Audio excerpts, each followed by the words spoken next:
जोहार नमस्कार, मैं आनंद कुमार और आप देख रहे हैं जनमन की बात। दोस्तों, बंगाल चुनाव के दूसरे चरण के मतदान में अब कुछ घंटे शेष हैं। पहले चरण का मतदान हो चुका है और दूसरे चरण का चुनाव प्रचार खत्म हो गया है।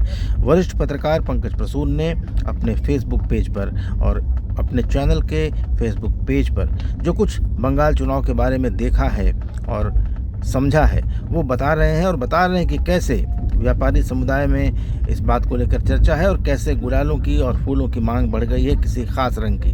आइए देखते हैं ये रिपोर्ट। दोस्तों, आज बंगाल के चुनाव प्रचार का अंतिम दिन है। इस बीच एक बड़ी मजेदार घटना घटी। बंगाली मीडिया के एक पत्रकार हैं, वो पहुंच गए कलकत्ता का बड़ा बाजार और वहां सबसे बड़े होलसेलर जो गुलाल के हैं, जिनका पूरे बंगाल में गुलाल जाता है, उनके दुकान पर पहुंच गए। और वो जो होलसेलर हैं, उन्होंने बड़ी एक मजेदार बात बताई। उन्होंने कहा कि हर जिले से भगवा रंग के अबीर की डिमांड अचानक बढ़ गई है।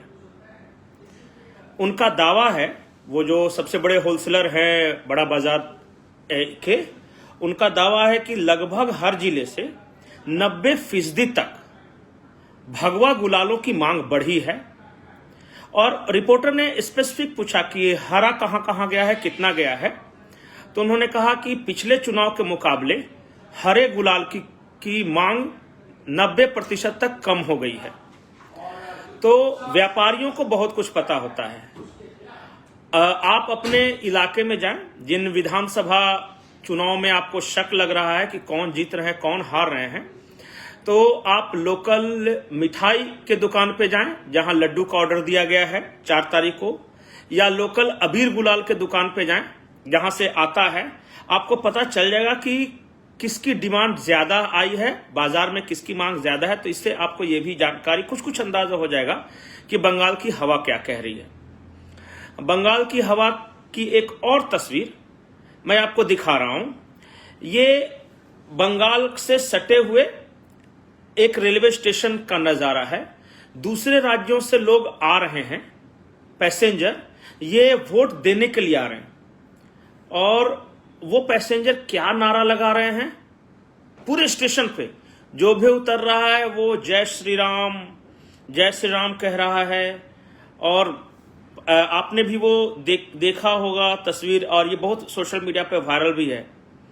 जो छोटे बच्चे हैं, मतलब जिनको पॉलिटिक्स से कुछ लेना देना नहीं है, अगर वो अपनी माँ के या पिता के गोद में खड़े होकर और जय श्री राम कह रहे हैं, या जो स्कूली बस है, एक मैंने तस्वीर देखी, वीडियो देखा कि टीएमसी का एक छोटा सा रैली टाइप का था, वो 10-20 लोग जा रहे थे और एक स्कूल बस गुजर रहा था।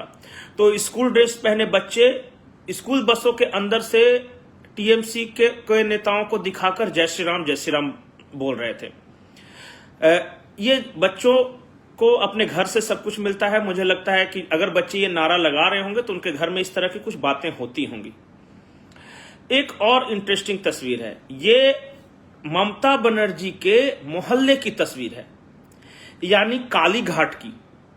और यहां पे लोग एक दूसरे का अभिवादन कर रहे हैं और मुस्कुरा कर रहे हैं दीदी जाच्छी और बीजेपी आच्छी।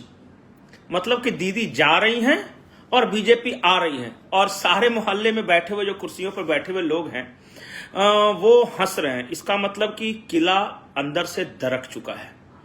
जब ममता बनर्जी जैसी बड़ी नेता के खुद के मोहल्ले में अगर लोग उनके खिलाफ बोल रहे हैं, खिलाफ नहीं है, लेकिन अगर हवा बदली इस बार नजर आ रही है, तो इसका मतलब है कि स्थिति बहुत विकट है टीएमसी के लिए। टीएमसी के अब तक कम से कम 3-4 ऐसे नेता और प्रत्याशी हैं जिन्होंने सोशल मीडिया पर आके बोल दिया है कि इस बार हालत बहुत खराब है। और कुछ इन सब बातों से अंदाजा लग जाता है। एक सर्वेयर हैं और वो बंगाल में घूम कर सर्वे कर रहे हैं। मैं जानबूझ के उनका नाम नहीं ले रहा हूं क्योंकि कॉपीराइट की इशू की वजह से। और वो हर सीट पर गए हैं और उन्होंने 170 से 190 सीट कहा है बीजेपी के लिए। और उनका दावा है कि इस बार टीएमसी 100 से नीचे पर भी रह सकती है। हालांकि मैं ये दावा अभी नहीं कर रहा हूं, लेकिन अगर वो खुद जो जमीन पर है उनकी टीम लगी हुई है, अगर वो कह रहे हैं 170 से 190 बीजेपी के लिए और 100 से भी कम ममता दीदी की पार्टी यानी टीएमसी के लिए, तो फिर वही बात पता चलता है कि इस बार हालत बहुत खराब है। व्यापारी, मिठाई दुकानदार, सट्टा लगाने वाले, इन सबको सबसे ज्यादा पता होता है।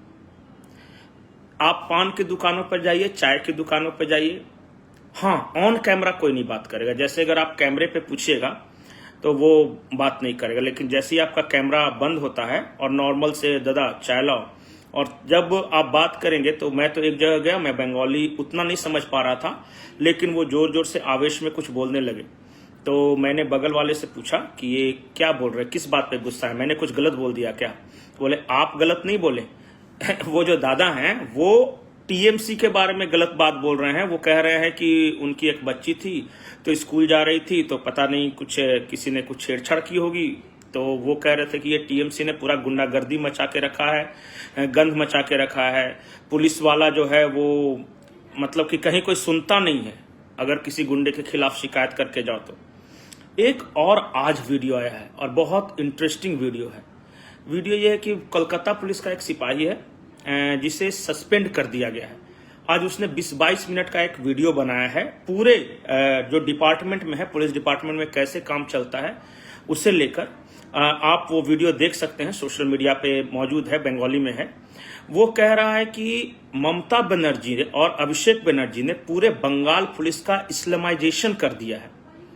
मतलब कि सख्त हिदायत है कि मुसलमानों को कुछ नहीं कहना है, उनके इलाके में किसी तरह की कठोर कार्रवाई नहीं करनी है। ये कह रहा है बंगाल पुलिस का एक सिपाही। हालांकि वो सस्पेंड हो गया है, लेकिन इसके बावजूद उसके कुछ खुलासे बहुत खतरनाक हैं।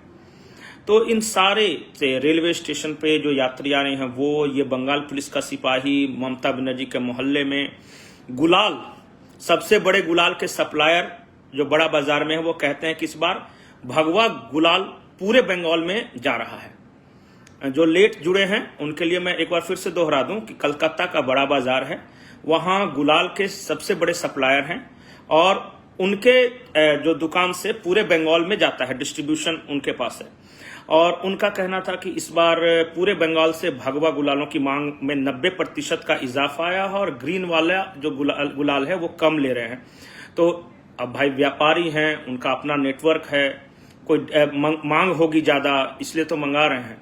अब इन सब परिस्थितियों को देखकर आपको क्या लगता है? तो दोस्तों अपनी राय ज़रूर दीजिएगा इस वीडियो पर, और बंगाल चुनाव के रिजल्ट पर आप क्या सोचते हैं इसके बारे में भी कमेंट बॉक्स में ज़रूर बताइएगा।